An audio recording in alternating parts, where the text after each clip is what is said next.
I got on the receipt now. They added something new where it says a hood discount. You get your tax off 10%. I want a local spot. I don't think my Sunday. I don't have a local spot. Well, how long have you been at your spot? I think I only have a year. All right, yes, that's not enough time to really have like a local spot. So sussing out these places, right? I mean, but it's funny enough. I'm across the street from my apartment, where my apartment used to be before I moved to Vietnam. You're back. I'm back on, but like cross. So like, I used to be on this side of.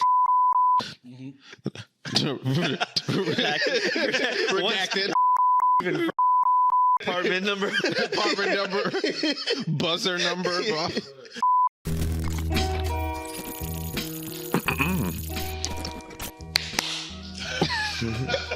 We're keeping that. Welcome to Studio 3K BK, the podcast. This is Andrew.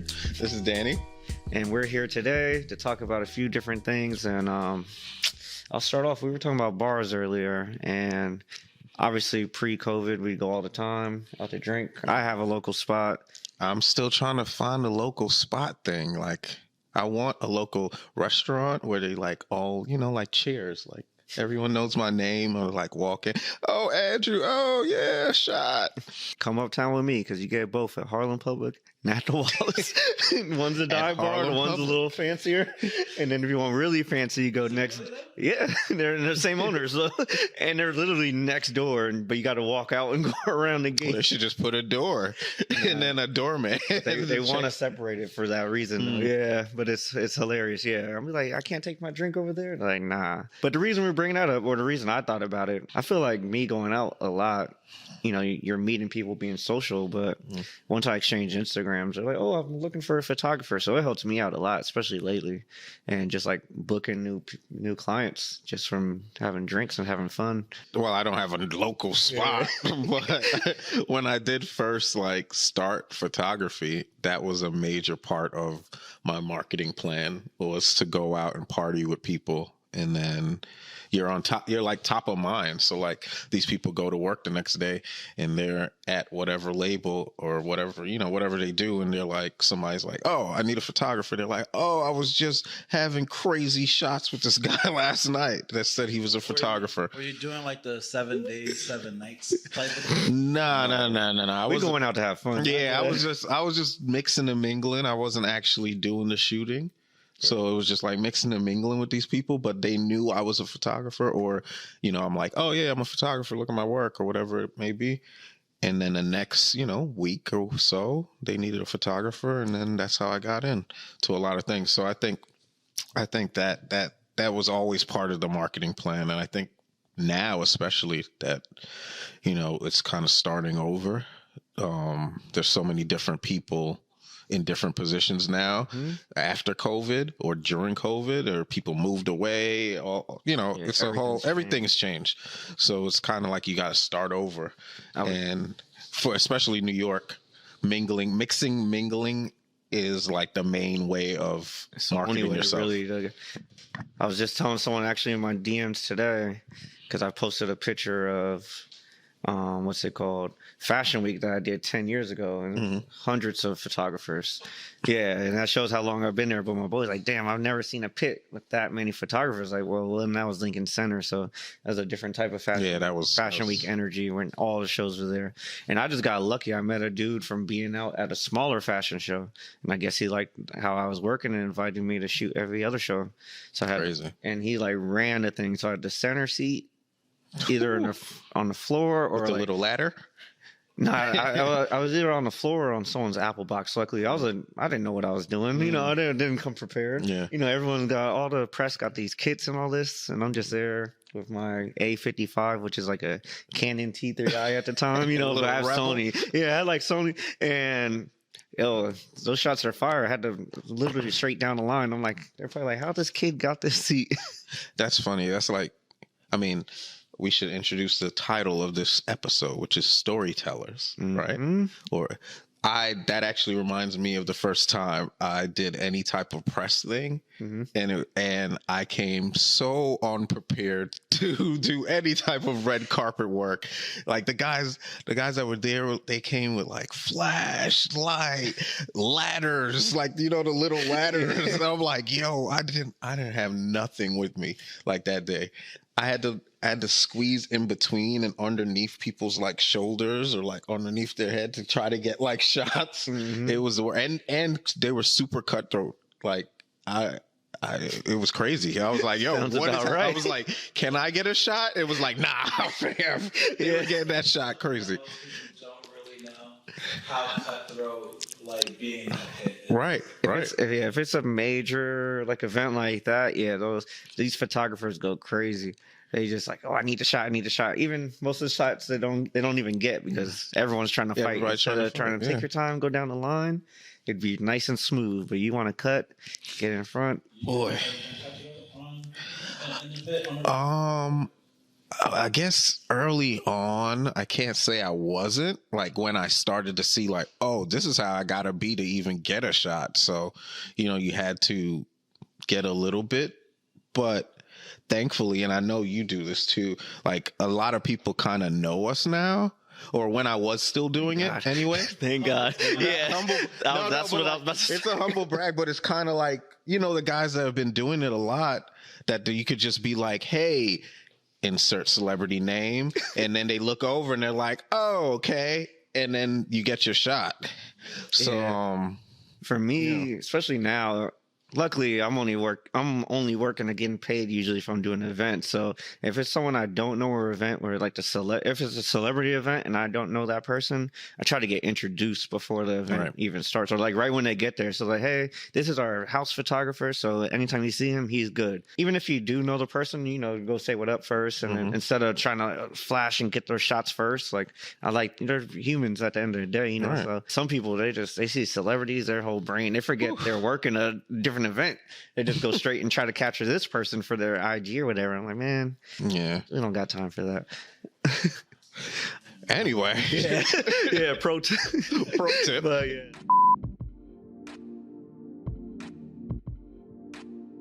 first time I met this guy was at a fashion show. I don't even remember. And this was my boy's fashion show, page 31. Redacted. Cali. Redacted. That's my boy.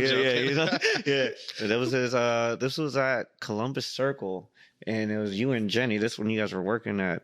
Oh yeah, redact that. Yeah. Working at B. There's gonna be a lot of beeps in this last little 30 seconds. Okay, but, here we go. I remember we met. It was at random. It was like, for me, it was random. Especially, I think I was just starting. That was Greg's first event, so I know. But me and him have done a lot of work. So then, just fast forward, like 8 years later, Greg Howley. Yeah. Now he's big time. I actually saw him the other day at 4040. Mad random. I don't know why I brought that up, but yeah, I did see him dropping shit. Well, dropping places. Dropping places. Not to date the episode, but Super Bowl.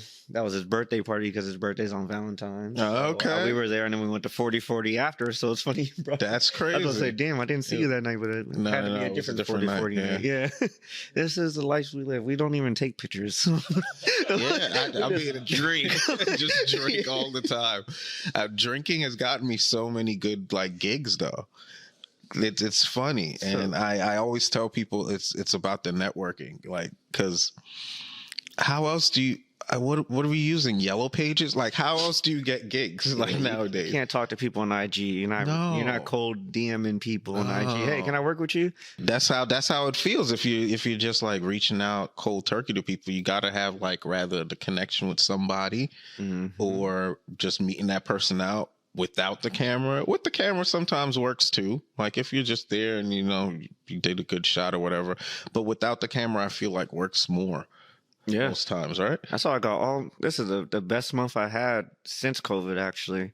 Where I'm like, damn, I need to just keep going out because you're meeting people or you're getting recommendations or just having fun also. But yeah, pre-COVID, I think didn't know that I did so many other things. I know where you're going. Right? Like, I think people didn't really know that I did graphic design work or like anything, web design, all of that stuff that I actually do. A couple people did. And once COVID hit, it was just like those people tapped in. And then I guess the work started to come out, and they their friends were like, wait, or their coworkers were like, wait, where did you get He's that not from? just a photographer. And then the ball started to roll, and now I think that I'm doing way less photography than pre-COVID, but I think it's more of a conscious like effort too, because why not sit at home on the computer with my 2-year-old? Yeah, I was gonna say, and I'm like a new father, so like, why not stay home more and make more money doing computer stuff, right? Yeah. So for me, I'll never make goals. I don't even know what my trajectory was, but obviously COVID's messed everything up, but I was blessed that a few of my clients that I had on retainer kept paying me. So that's how I made it through COVID, because, then I got unemployment, thank God, because they let business owners get unemployment, because if they didn't do that, we're screwed. We're freelancers for 99% of our stuff. So that's how I stayed afloat. I think you touched on something, another pro tip, right? Retainers. I feel like a lot of photographers don't really even do retainers, right? And that's something that I like live and die on. Like a retainer, like getting that monthly check or whatever your retainer period is, and then locking that person in also in contract. Like, oh, you want to work with me? Let's do a 6-month retainer. Like that is like a little peace of mind that I think a lot of freelance photographers don't really even start or even get into. Yeah, if you're a consumer, you can get a discount that way too sometimes, because we'd rather take long money than a bigger bag. So there you go, consumers. Yeah, it's more work. We're more 9 times out of 10, I'm giving more work as well when you're on retainer, because you kind of have access to me, whatever the period is, and you can use me how you want to use me. Pause. But jumped on that one quick. Pause. I had to jump right as I said it. But it's I think a lot of like especially young photographers are always asking that question, like, yo, how do you make it? How do you pay rent every month? And it's like, it's not just the one-off shoots. It's these 3 retainers that I have under contract. Yeah, so it's definitely the people that always come back compared to the one person that gets a headshot once every few years or so. Right. You can't rely on that, because if not, you're looking for new customers every day. Right. Where you get returning customers. I had my one retainer that thank God, kept paying me. They paid half my rent. So when I had a roommate, that was my whole rent, at that time. So any other job I did was now profit. Right. But now that I have a family and I have more rent, it's half the rent. More everything. Yeah, more everything. Since we're talking about storytelling, what are the craziest outside stories that you have, like with the client or on the shoot or something like that? Ooh, outside story. Craziest, not the best. I'm gonna go over the top right now. Okay, go for it. It's crazy. So I used to work a lot with Johnny Nunez, who's an amazing photographer. I'm about to go really over the top, and we don't need to bleep anything this time. But I was going to. This is when Mac Wilds had his first single listening. What was the Wild Things came out. It was the first time he was introduced as an artist, a musician. Because everyone knows Mac from The Wire and all these other things. This was at a small bar on 14th Street. I don't even know the name. I just know where to go. It was downstairs. I think I remember this. Yeah, so I'm there. Mac walks in. I get a few photos of him. But then Johnny calls me immediately. He's like, yo, whatever, drop what you're doing. Go to 4040 right now. It's a summertime. I got some Chucks on. That's when I was like hardcore in my Chucks and camera days. Wearing Chucks everywhere. That's another another story, because how I got my Chucks. But yeah, I drop everything. I run the 4040. Jay-Z's about to walk in. It's a Robinson Cano charity event. Wow. And Johnny just couldn't make it on time. So he's like, yo, just get these photos for me. Like I said, I'm in shorts. Everyone's dressed up because it's a charity event. Jay walks in, other people walk in, and then some lady just comes out. You're Danny, right? It's like, come with me. So now I'm inside. They're like, we need you to get photos of Jay-Z doing whatever he's doing. So he's That's doing amazing. like This is a going good through the story. silent auction. And Johnny's my mentor, so I was like, I need to just shoot like Johnny. And if Johnny, you ever seen him shoot? He just flashes. He's Flashes. like in and out. He's popping. My mom's calling, but he's popping his camera off like crazy. So I go in there on Johnny mode. How did And that go? Jay's son, he just gives me that look like you need to chill or I kick you out. It was crazy. I was like, I've never been scared in my life, but that was like, yeah. I was like, all right, yeah. Like he just gave me that look. I was like, yeah, you know what time it is. But then that was just surreal because I just got to follow Jay-Z around. I was even in between his bodyguard, which you don't Yeah, you don't even do that. You Yeah, don't, so you don't really do that. and then pro tip, Don't do that. yeah. But they were fine with it, so I did it, But I'm like this young 24-year-old kid, only photographer in there. And then KD walks in because this is a day where he signed KD. Wow. So just all this stuff is happening. It's crazy. Compared to all the other people there just for the charity event. So it was just surreal just to be there. That's a good That's like I said, this is a big event. Yeah. Okay. Okay. Let me try to match. Yeah, we're that about to story. go Let me try to battle. find a story. Because you said the whole bodyguard thing, and that reminded me of Puffy, Diddy, whatever you want to call him. We were supposed to shoot. It was actually me and Jenny. You don't have to bleep that. We were supposed to shoot Diddy for he was opening the Sean John store, or the Sean John store was already opened. I'm dating myself because he was Sean John. So the Sean John store was open if the on Sean Fifth. John store is open or not. Right. That's old as hell. Right. The Sean John store was on Fifth Avenue. I don't know if you remember this. He used to, he used to have a Sean John store on Fifth Avenue, and it was Fashion Week, and he ended up renting one of those like tour buses with the open top. Oh, nice. Right. And he was going to go around the city on this tour bus. So I'm in the Sean John store with him, security. Actually, in between him and security, that's why I remember this whole story. And he was super cool. I'm taking photos of him, blah, blah, blah. And it was only maybe 3 photographers. I'm trying to remember who was there that day because I feel like these guys are still shooting. I know it was me, Jenny, and then maybe 1 or 2 other people. I want to say Beans was there. Beans? Maybe not. I don't know. I don't know if writing now, man. Yeah, he's a big writer. But in a good way. Yeah. But so it don't matter. Don't matter who's there. I'm shooting in the Sean John store. It's crowded. It's crazy. I got the okay because I'm with like the PR, blah blah blah. Diddy's like moving. I'm shooting. She's like, oh, get a couple more shots of the crowd. I'm like, cool. Got a couple more shots of the crowd. I'm like coming out the store. The bus is leaving, and I'm like, I'm supposed to be on that bus with Diddy. What's going on? So the bus is like leaving. Why did I run down? Thankfully, the light gods, the street light NYPD. You ain't get all those green lights. Yo, it stopped at the red light. I'm like yelling because obviously they're not gonna open the damn bus. They think I'm like a crazy person, random. Yeah. Finally get the PR person's attention. She's like, oh, open the door. And I get on the bus. But I ran after that bus. It had to be maybe a few like blocks, 4 or 5 blocks. Commitment. Good. Good. I Yeah, was like, I would have done the same shit. Don't worry, I'm and this working. is when I was younger. I'm like, no way, I'm not gonna be on this bus with Diddy. Get out of here. And it was. Did he have Ciroc? I don't even know if he had Ciroc at that point. Yeah, Sean John store opening, bro. But they had alcohol on the bus. I'm like, no, I'm about to be on this bus with Diddy. Yes. Some of my favorite photos are actually of Diddy. Yeah. Yeah. I did like when he opened his school in Harlem. Oh, that's dope. I photographed that opening day. We got stories. There's a lot of stories, but it's cool. I got him like hugging these kids, and it's like kind of out of focus, but it is in focus. It's like I want to print that out and somehow get it to him. Didn't we do like a school thing in Harlem together? Am I making this up? Yeah. Was it like Little Mama or somebody? Who Are you was talking that? about Angela Simmons? Was it Angela?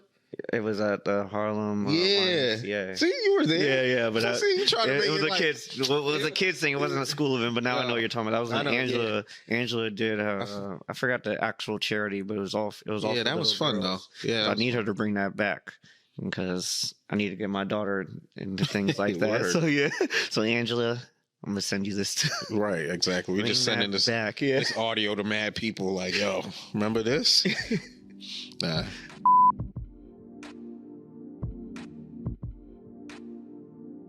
Right. You know what? We were just talking about like during COVID and shooting and work during COVID, and I spaced on this completely when we were first talking about it. But I was in the WNBA bubble. Yes, And you that was a were. thing. Yeah. That was I a thing remember that. I did, and I think I might have blanked it out of my mind because it wasn't the best experience. But I totally forgot about that. Tell us more. And the fun, it's crazy because it was a lot of weird things, not weird things, but the factors. Like my son had just been born, right? COVID had just started. Mm-hmm. I think he was just like maybe like 4 months or something like that. Yeah, I remember it was kind of fresh. Yeah, and I you were was supposed to be there for 2 weeks or something. Yeah, I was supposed to only be there for 2 weeks, which got extended to like a month. Which then they were trying to extend me the whole season, and I was like, "Nah, I'm good. I am absolutely good." Because that would have been like another month or two, something like that. I was like, "Nah, I'm good for sure. I'm good." And the experience was not that great. Not the food. The food was good. Everyone was talking about the food. Food wasn't bad. Food was good. It was just kind of like, actually, I shouldn't say it wasn't bad. The actual experience, seeing the women being athletes and mothers at the same time, or mothers' wives at the same time, was amazing to see. And I feel like that should have been a bigger. And I spoke to them about this. I was like, yo, this should be like a thing. Like, we should be like following around, like, WNBA wives. Like, well, not the wives, but like mothers more so, because watching the kids come to practice, they're killing on the court, and then she's like, "Mommy, blah blah blah," and then you see them come off the court and like not become mothers, but go to mommy mode. But going to mommy mode. That was amazing to see, because you don't see that in the NBA.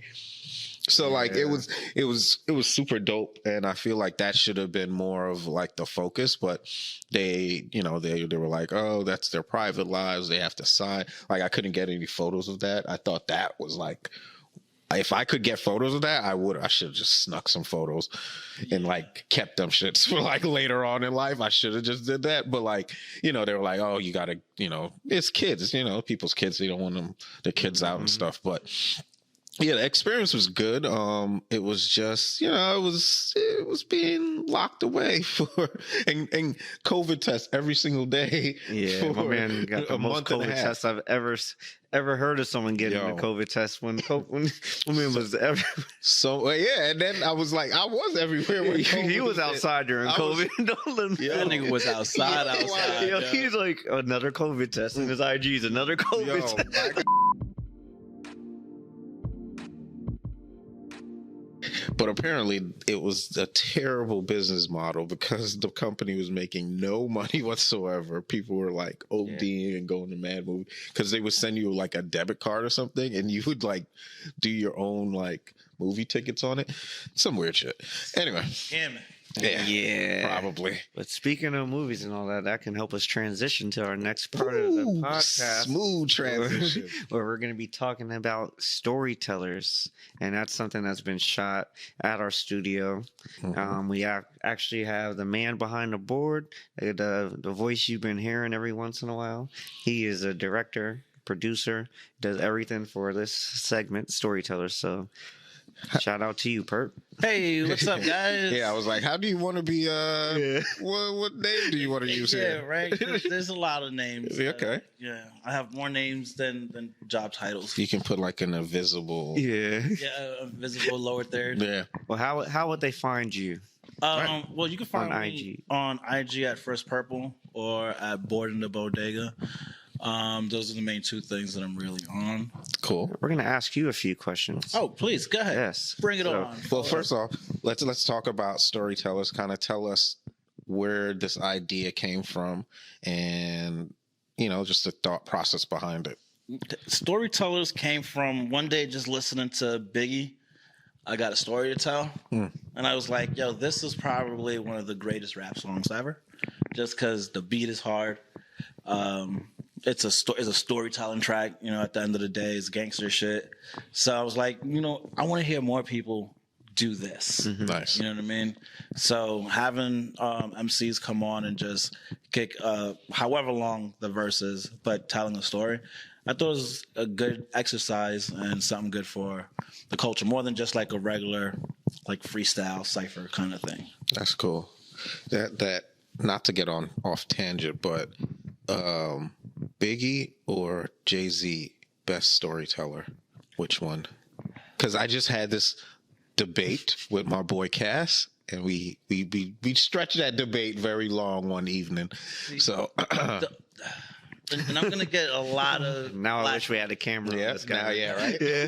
Like, I'm gonna get a lot of flack for this Uh-huh. because I can't give Biggie anything anymore.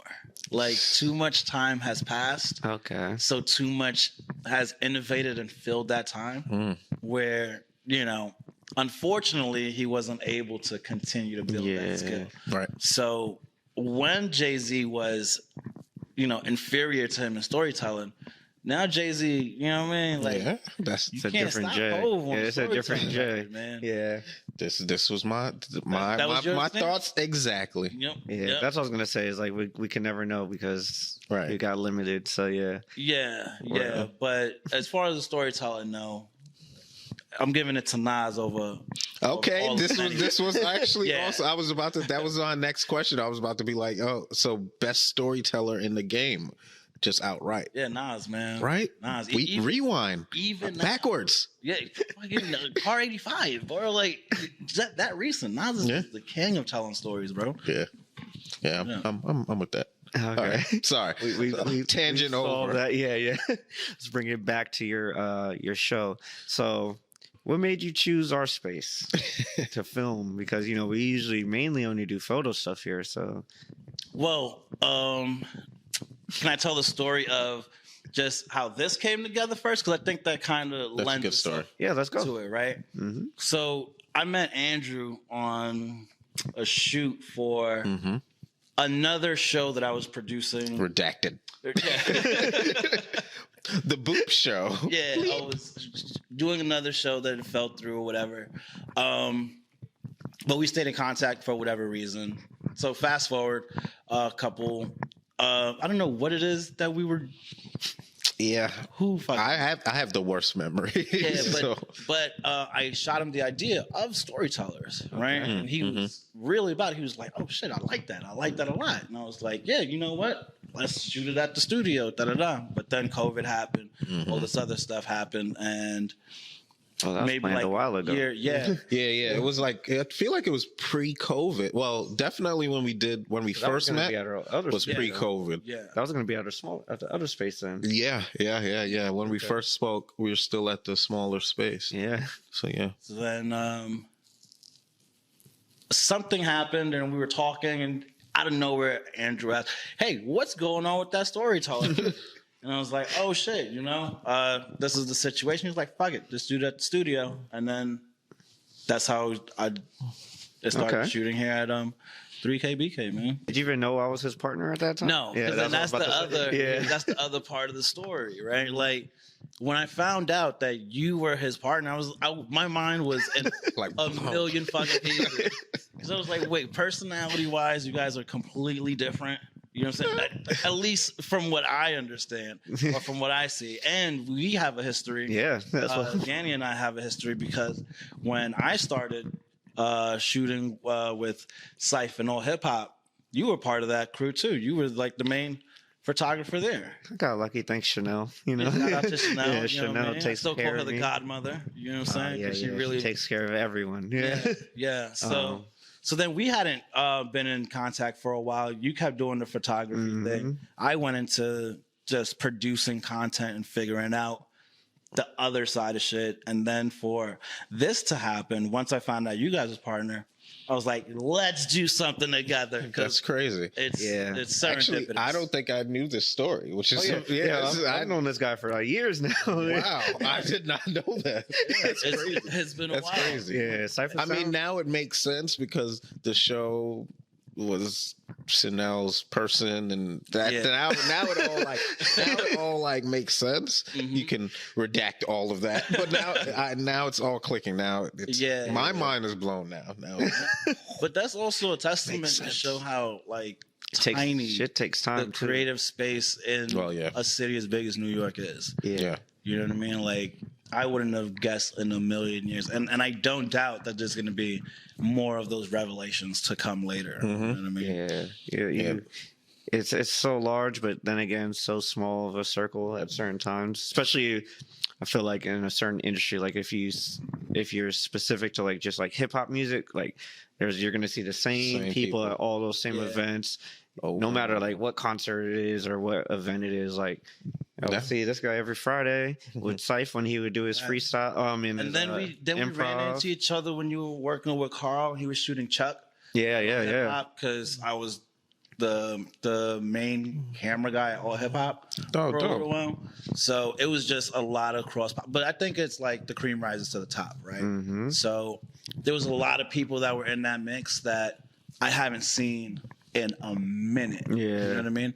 So it's like whoever's persistent, and even myself, I felt like I kind of was in a little exile. I was like in a lab trying to figure out all this other shit and then pop back out. And that brings you to the theme of this episode. I know, right? Being outside. No, seriously, that's so funny because I was just gonna bring it full circle because I was like, yeah, that's why it's like you outside and we meet all these people and everything is tiny because people just you kind of grow with the people you kind of start with, and it's dope to see. Yeah, it's Carl's on Netflix right now. You know, like that was talking about photography. You know, I love Amazing. Yeah, so that's what's up. Next time we're gonna figure out what to do so you can get some visuals when he's talking. Right. So I'm gonna have to bring my camera, get an angle on him. Be a voice, at the like bottom. a mysterious voice. Yeah. That's cool. You can keep the mystery. Get some VTube. You know how you know about VTube? You know? Have a little cartoon face talking the whole time.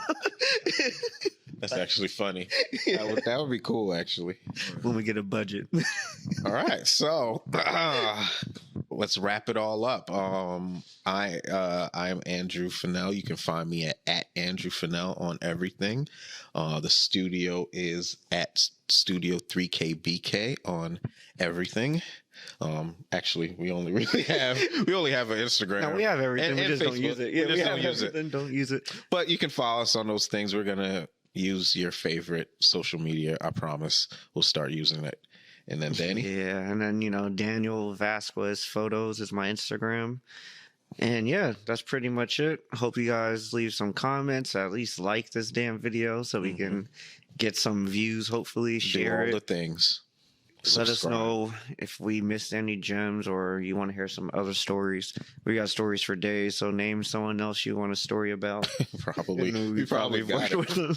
I got Kanye's story I didn't even tell. Now we got another story. We got to do a storyteller. We got to do it right now. Come on, real quick. do it real quick. And then this could be like bonus footage. Yeah.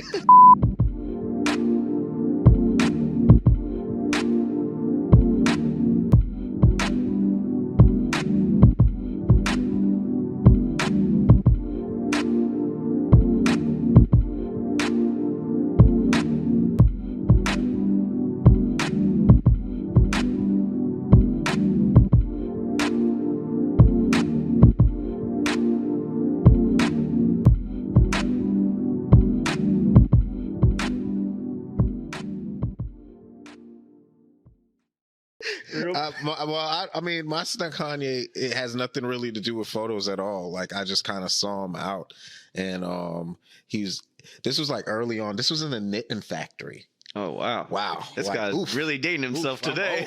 I'm old. He did the knitting factory. I don't even know which album this was, or he was a guest. Let me dig myself some more. You know when someone trying to tell a story and they keep fucking their own story up?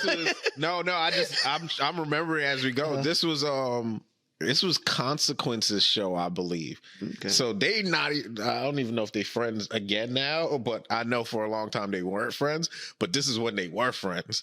So it was Consequence's show. He was there. And then what song did they have? Like Gone, I think they had together. I forgot what song. Kanye came out. Everybody was crazy. I was like upstairs in the Knitting Factory. Like, I guess that's the VIP, whatever. And then that was my first time I met this guy. And it was brief. But I haven't met Kanye after that. But that Was he an asshole? He was cocky. I can't call it an asshole all the way though. He was like cool. He was still cool. Yeah. Okay. My story, I gotta just cut down on time. I'm gonna try to condense it. But first, I met Cody. Like it's Cody, right? Cool. The director. For Cody. I don't know why I was saying Cody. I just shot him at SOBs. That was pretty cool to hear like stories. Oh, like yesterday? Like 2 days ago? On Monday, yeah. Yeah. Like a brand new story. So like it was cool because he was showing like unseen footage that's not even in the documentary, like Kanye performing at SOBs, Consequence came, all these people like JIV, mad people there. It was a really dope experience. Actually, I need to post that. Yeah, you should probably post that. You'll probably be posted. You can put it up in here. Yeah. Hopefully I have it posted by then. But shout out SOBs, they gave me the access, let me shoot there. And that was just for fun. But all right, so I snuck into Yeezy season 2. The fashion show? Yeah, He got Yeezy some dope ass season 2. photos too. I can't say who, obviously, but someone told me where it was at, and they just said get there early. So I did. I think the show started at like 1 o'clock or noon, because it was like live stream. I want to say noon. I think I got there like 9 a.m. Damn. And the only reason I got there that early is I had like some errands or another shoot early. So I was done by 8. So I was like, I walked over there because I had so much time. I was like, I'll be good. But I was like, I'd rather just be in there. I came in there with I remember my outfit because, usually during Fashion Week, if you're a staff or something, you're wearing all black. All the makeup artists, all the stylists, they're on all black. I got on some light blue jeans, a white t-shirt. So I was like, man, once I was in there, I was like, how do I not get kicked out? Because I just stand out. Right. One, I have no objective, so I'm just literally just standing around. Yeah. Everyone else is working, doing shit. Like I try to go where the models were, but they're all getting like their makeup done or they're doing stuff. I'm just trying not to get kicked out. I didn't have my camera on me at the time. I just had my backpack. Hours go, like Kanye walked by a few times because they're doing rehearsals, they're doing all this and that. His photographer came up to me towards like before the show started. Who are you shooting for? I was like, Getty. So okay. Oh, okay, good. That's good. This reminds me of a lot of shit, but keep going. But yeah, keep going. so but once I got like that, okay, I took my camera out. And so I got like some shots of Kanye and all them during rehearsal. But he had these boots, probably not even the boots around now. I gotta find these photos. But like I got into work mode. I'm getting like close ups of the models. Like I'm thinking I'm there now. Like no one kicked me out. I remember Kanye someone was filming him. There was some white dude with a red camera. I'm like, damn, that's gonna be a whole nother documentary, right? But yeah, because he got content. Obviously, he had that vision Content since back for days. then. But it was cool just to see. I didn't really photograph him during those moments. I was like, let me just focus on the fashion. But then, as the show starts, it was crazy because obviously, like everyone that's there was crazy. So I was just getting photos of before I was just gonna sit in the pit. I was like, man, F this. I'm going to walk around and get like the front row pictures that, usually at fashion shows, only like the head photographer does that. You can't walk the stage. But you were like, but I was fuck like, it. I was like, F it. So like, I just started walking around getting all these photos of whatever rapper, everyone. My favorite shot of that was Kim K talking to Aaron Winter with Baby North on her lap. And North was just looking at me. It was crazy. Kevin Mazer was there, who's pretty much the head of Getty or Wire Image. So like, yeah, like he does all the big events, like Jay's and obviously this event. Like, who you I shooting seen for? him flashing. Yeah, I was like, I'm shooting for you tonight. You know, you didn't know. Yeah, I'm like, yeah. You didn't have to come, bro. Like second, I'm about to second get image. banned off. I'm about to get banned from You know, events so now. you know, it's so funny. That's like a pro tip, though. Like, how many times have you just walked backstage with your camera? All you got to do is just like look like you, Yeah, like you're supposed to be there. Yeah. There was so many times I just was like, camera up in like this, and then just walk to the back. Confidence is the most Like, underutilized trick in this. And also, I was like the youngest photographer there too, and I think probably the only person of color actually. No. It's surprising because other people were like Getty or other Yeah, press, yeah. so they're other people's. But I was like, so I think That's a whole nother. I think that's subject what helped me altogether. with walking around because we're shooting our culture, you know. So like that helped. The show starts. I got amazing photos. It was crazy to see rehearsal and then see how some of the people fucked up. You know, so like I know Kanye was pretty tight, like, but someone fucked up. I can't say his name because they're not friends no more. But it's probably the best shot because he's not in the light. So like they were all supposed to stop at a certain point where the light ends. They kept going past it. But that shot is like one of the shots I always repost whenever I get like a Facebook memory. Because the shot's fire. I wonder if Kanye would take it because I don't think they talk anymore, him and that guy. So you're gonna have to go find it on my IG to see who I'm talking about. No, we're just gonna put it right here. Yeah. Gonna take over the whole screen. But then after this is where it even gets crazier. You know, they go upstairs. I forgot where we were, but they go upstairs and it's all the sisters, the Kardashian sisters. This is when Kendall was dating Tyga, I believe. But my boy Sammy, shout out to Sammy and Hollywood Hino. Somehow Sammy, if you look at his IG, I got to put it there because he got the craziest IG in the world. He gets into any event, especially with Kanye, but he's like, yo, I got these Yeezys, I want to sign them. He somehow got us backstage to this area. And this is where Kevin was a photographer, and he's like, yo, you can't take, like, only I could take pictures here. Like, you know, besides when he had this interaction with Sammy, and this is when Kim was pregnant with second kid. I don't know which kid that is, but Yeah, I don't follow him that much. Yeah, it's Saint. There you go. Okay, but yeah, so I got like a cool picture. It's funny because it was like Kanye actually smiling, so they're like, "Damn, you got Kanye to smile." But that was just surreal, just to be around all those people. So I got, not only did I get the fashion show, I actually got an actual photo of him backstage and Kim and all that, and it was a good time. I think Thanks, Sammy, for helping that out. I remember seeing that. Was I in Vietnam? Yeah, I think you might I have was been like, in Vietnam. what the fuck? Yeah. I was like, how the hell did he get back there? Sometimes you got to shoot that shot, Like, man. that shit was, You know, that like- shit was dope. Yeah, That shit was dope. Fire. Yeah, that was that's a Fine. good way to go back to where we were. We'll talk to you guys next time. Peace.